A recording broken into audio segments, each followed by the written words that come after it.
Boa noite, meu irmão. Boa noite, minha irmã. Boa noite, povo de Deus. Bom demais estar aqui com você. Estamos aqui no nosso Só por Hoje.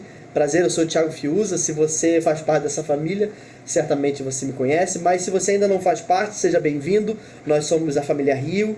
E nessa meditação aqui, nós queremos falar um pouco daquilo que nós estamos falando dentro desse ano, assim como também entrando nesse novo tema nesse mês. Nesse ano estamos falando a respeito deste lugar de descanso e entendendo o descanso não como o pote de ouro no fim do túnel que nós recebemos a partir depois de ter feito tudo que nós fizemos como recompensa ao suor do nosso rosto, mas descanso como o lugar de onde nós começamos a vida. Assim como o primeiro Adão teve o seu primeiro dia, o lugar de descanso, que foi o sétimo dia de Deus, porque no sétimo dia Deus descansou, logo o primeiro dia de Adão foi um dia de descanso, entendendo que todas as coisas partem de um lugar de extrema abundância, porque a terra estava pronta, e de profundo descanso, porque Deus descansou nesse dia.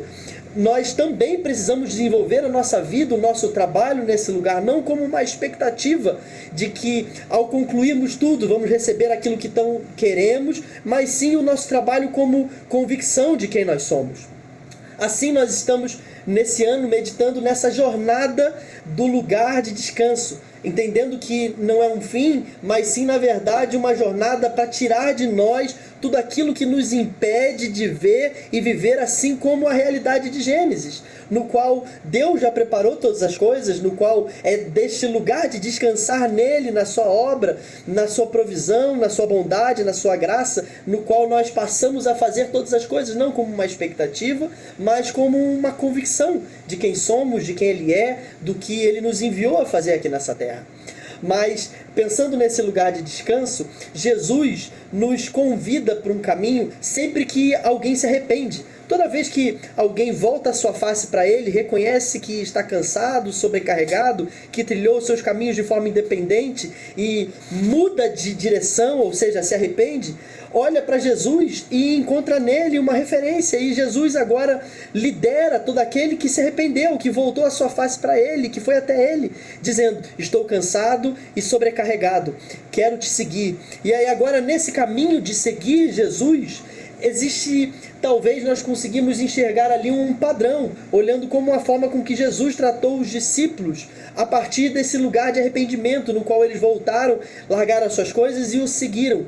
Então, ao olhar as Escrituras pelo caminho que Jesus trilhou com os seus discípulos, conseguimos entender que a primeira coisa que Jesus faz é levar os seus discípulos aos lugares altos, o lugar onde a mente é renovada, é transformada, e aí depois disso ele leva ele aos lugares profundos, onde as mazelas são curadas, onde o coração é liberto, e depois ele então os transpõe do império das trevas para o reino da maravilhosa luz, esse lugar eterno. Mas não para que a gente viva destacado do mundo, para que a partir de estarmos assentados com Ele nas regiões celestiais, nós sejamos agora enviados de volta para a vida real, para que a gente possa não mais agora com a nossa mente de escravo inserido na realidade, viver reativo àquela realidade, mas para que agora, assentados com Ele nas regiões celestiais, com a nossa nova mente, nós possamos viver a vida não mais de forma ilusória, mas a vida real. Assim, nesse mês nós estamos entrando neste novo tema, que é este primeiro quadrante aqui dos lugares altos. Na verdade, nós vamos passar esse trimestre inteiro falando sobre os lugares altos, porque sempre que alguém se converte e volta a face para o Senhor, Ele agora nos tira muitas vezes da nossa realidade, nos leva a outros lugares, para nos conduzir a uma conversa, separados daquilo que nós estávamos vivendo. Por isso ele nos leva aos lugares altos para nós vermos a vida a partir de uma nova perspectiva. E é aqui que nós entramos nesse mês falando a respeito do Sermão do Monte. O Senhor levou os primeiros discípulos dele, aqueles que haviam acabado de voltar a sua face para ele, para esse monte, não para uma pregação eloquente, mas para uma conversa de amigos, no alto do monte, para falar ao coração. E quase como que de um ritmo poético, Jesus estabelece um tempo, um período, falando exatamente assim: vocês ouviram o que foi dito? Eu, porém, vos digo. Jesus o tempo todo faz esse contraponto. Vocês ouviram o que vos digo? Vocês ouviram o que foi dito? Eu, porém, vos digo. Jesus, o que ele está fazendo aqui? Ele está tirando os discípulos da sua realidade que domina eles. Muitas vezes no início da caminhada nós precisamos ser destacados da realidade que nos domina, que nos controla, que é maior do que nós mesmos. E nos leva a outros lugares, a outras dimensões, para que, assentados com ele, nós possamos agora ter os nossos olhos lavados e o nosso coração lavado, para que a gente possa ver assim como ele vê. Só que ele não empurra o que ele vê só como quem está tirando a força. Não, ele sempre traz referência, dizendo: vocês ouviram o que foi dito sobre isso? Eu, porém, vos digo. E é sobre essa dinâmica no qual os nossos olhos são lavados. E é nessa dinâmica que nós vamos passar esse mês. Inclusive as meditações dessa semana estão trabalhando justamente sobre isso. Nós vamos trabalhar esse mês sobre 4 dimensões daquilo que Jesus nos pergunta: vocês ouviram o que foi dito? Eu, porém, vos digo. Nós vamos trabalhar a respeito do verdadeiro sucesso. Vamos trabalhar a respeito da verdadeira identidade, vocação e propósito. Nós vamos trabalhar a respeito da verdadeira justiça.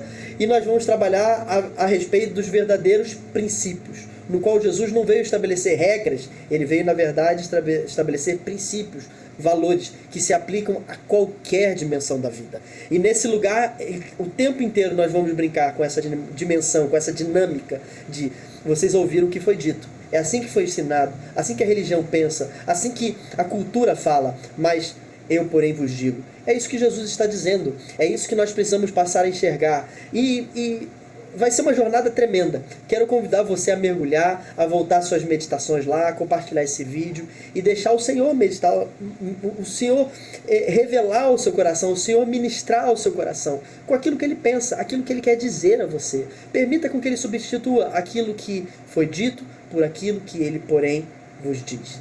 Deus abençoe, que Ele te guarde, te guie, te oriente, ilumine o seu coração com a verdade e te faça luz resplandecendo em todos os lugares. Deus abençoe. Vamos